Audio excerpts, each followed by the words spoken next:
My girlfriend and I recently moved into what we thought was our dream home. It felt perfect, exactly what we'd been looking for. We even brought along our rescue cat, Bella, which made the place feel even more like ours. The only downside was the property to the right of us. It looked abandoned, halfway through a renovation the owner had started but never finished. The layout of the houses is a little strange. On our right, there's an opening to our backyard, and right next to it is the entrance to the abandoned house's backyard. There's no fence separating the two. Apparently the owner removed it to install a new one but never finished. So both yards are wide open. Behind the abandoned house is another property with a fence, and from what we could tell, a group of younger men live there. Sometimes when we came home, we'd see them cutting across the neighbor's yard to get to the street. We figured they probably knew the owner and had permission, so we didn't think much of it. Fast forward to our first night in the new house. We were sitting outside, enjoying the backyard, when we happened to glance up at the houses behind us. That's when we noticed a man staring at us from one of the windows. He wasn't even trying to hide it. His face was blank, the room behind him completely dark, which made it even creepier. We assumed he was just curious about his new neighbors. But after half an hour of that stare, we decided to head inside. For the next few days, everything felt normal. I went to work, and my fiancée kept unpacking. Then, one night, we went back outside to sit under the stars. We were talking quietly when we heard the sound of the makeshift wooden board fence moving. 3 men appeared, just standing there, staring at us. "Are you okay?" I asked, mostly to break the tension. The youngest-looking one, maybe 29, was carrying a big bag. We had no idea what was in it. He tried to offer us some stolen dishwasher tablets. We declined, and I tried making a joke to ease the awkwardness. He smiled, said, "Okay," and they left. What really struck me was how casually they had walked into our yard, like they had every right to be there. We figured it was a one-off incident, but it wasn't. They started cutting through our yard more often, doing things that felt like they were trying to intimidate us. They'd enter the next door house by lifting up the fence between the backyards and walking straight through. I should mention, my girlfriend and I are both 20, so naturally, the thought that they might be targeting us as 2 young women was hard to shake. One day, while I was cleaning the front room, 2 police officers came around the side of our house and entered the abandoned yard. They lifted up the fence, looked around for a few minutes, and left without saying a word. It felt strange, but I brushed it off, assuming maybe the people next door were causing trouble. A few days later, the police knocked on our door. They told us the house behind us was now vacant. The men had been kicked out for antisocial behavior, not just toward us, but other neighbors, too. Honestly, we were relieved. Even though they hadn't done anything physical yet, it meant they wouldn't get the chance to. We started settling back into normal life. But one afternoon while I was in the bath, I heard a loud bang outside. I threw on clothes and went to find my girlfriend. She was in the spare bedroom, which overlooks the now empty yard, recording something on her phone. When I asked what was happening, she motioned for me to be quiet. After a moment, she whispered that a man we'd never seen before had pointed up at our bedroom window. When she noticed him, he bolted straight toward our house. On the way past, he tried our door handle, then ran back into the yard, threw the broken fence up, and started pounding on all the windows of the empty house. We called the police right away. They came, watched the video, took our statement, and left. We were shaken. Why would someone try our door handle and then break into that house? What were they planning? A few nights later, while we were in bed, we heard whistling, the kind of whistle men use to harass women. It was 2:16 a.m. We stayed silent, listening, until someone started tapping on our window. Terrified, we checked the cameras, but for some reason nothing had been recorded. Whoever it was must have left quickly, because the noises stopped. We were too scared to sleep. The next day, we went to my mom's and stayed the night. When we came back the following morning, we saw our Ring doorbell lie on the ground. The SD card was gone.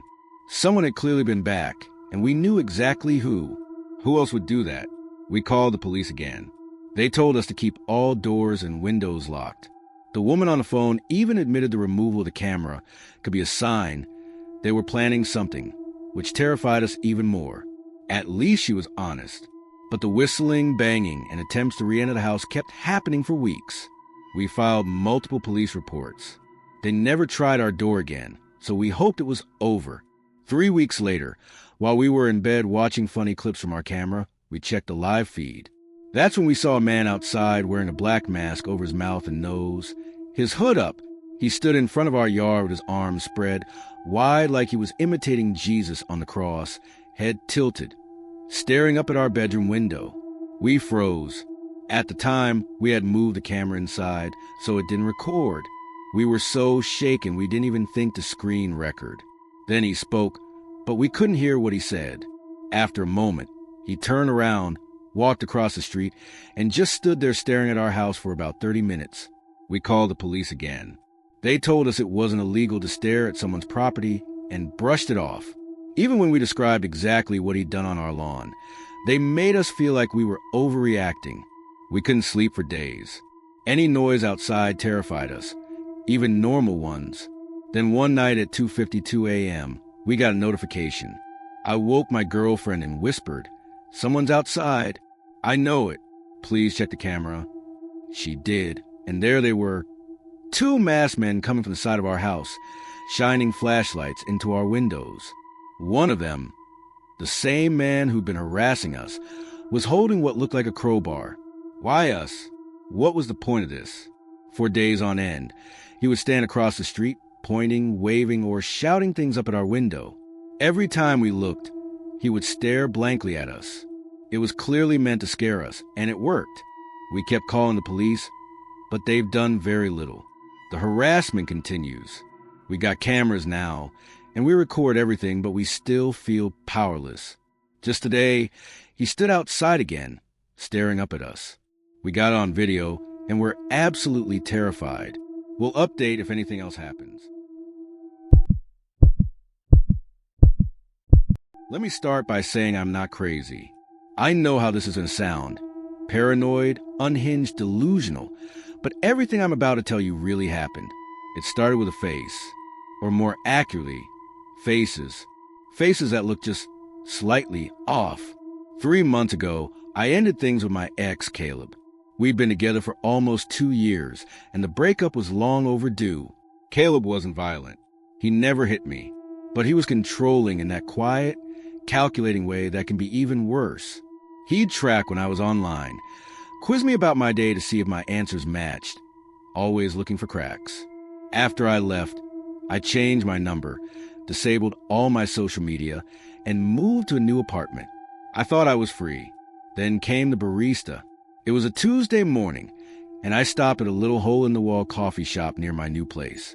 I'd only been there once or twice. As I stepped up to the counter, the barista, a girl about my age, smiled at me, but something about her expression made me pause. She tilted her head and said, "Good morning, sunshine." I froze. That was Caleb's nickname for me. Not a sweet one, either. He'd use it sarcastically when I was upset. "What's wrong? Sunshine?" Just to push my buttons. I brushed it off. Coincidence, I thought. Then it happened again. A few days later, I took a rideshare to work. Different driver than usual, older guy, maybe in his 50s. He kept glancing at me in the rearview mirror, like he was trying to place me, then asked if I'd ever figured out what I was running from. He said it casually, like an inside joke. I just said, "What?"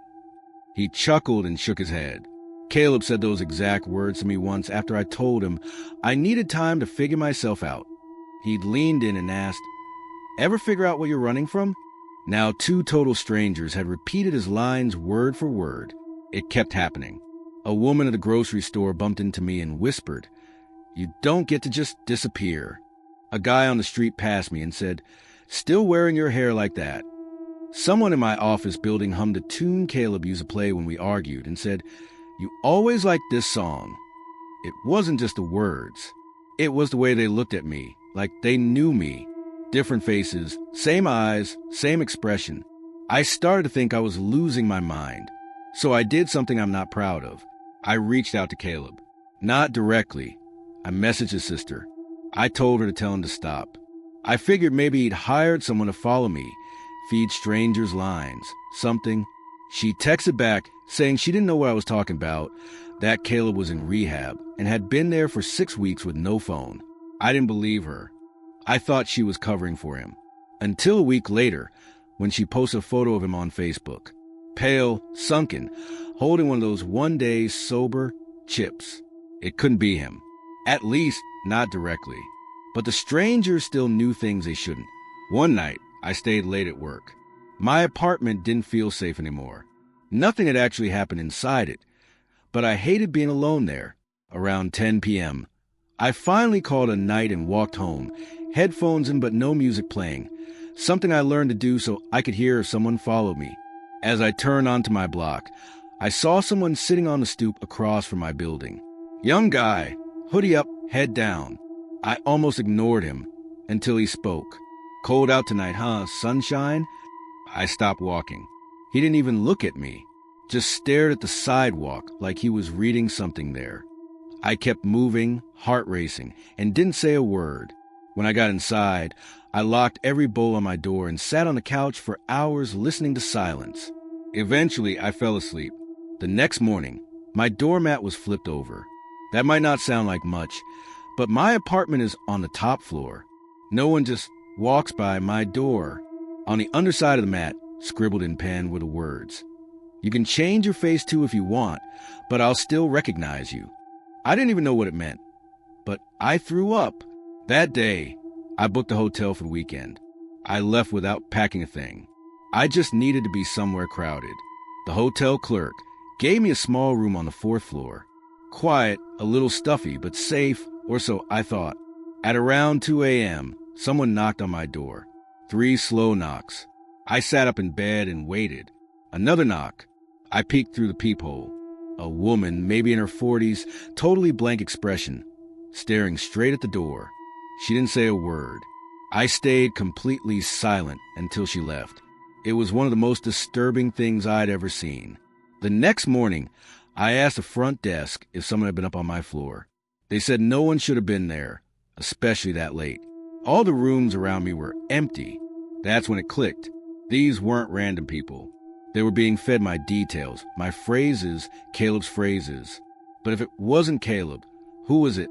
I thought about his obsession with control, about a conversation we'd had months before.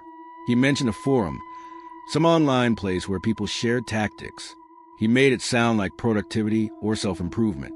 I don't remember the name. I don't think he ever told me. But in retrospect, it sounded like some creepy, cultish roleplay thing. Except it's happening to me in real life. Maybe he didn't need to knock on my door himself. Maybe he didn't need to even leave rehab. He just needed to send others to do it. It's not stalking in the traditional sense. It's psychological graffiti. Like he's spraying himself onto strangers so I can never be sure who I'm looking at. It's not about watching me. It's about making sure I never stop watching for him. I moved again. I vanished from social media. I even dyed my hair. I told my friends not to tell anyone where I was. It worked until last week. I was walking home from the bookstore when a woman passed me and said, still hiding behind books, "Sunshine." She didn't even look at me. I don't think this will ever stop. Maybe he paid some underground service to do this to me for a year. Maybe he made it public. Some sick game. Who can scare Sunshine the best? Who can get the closest without touching? I can't trust anyone's face anymore.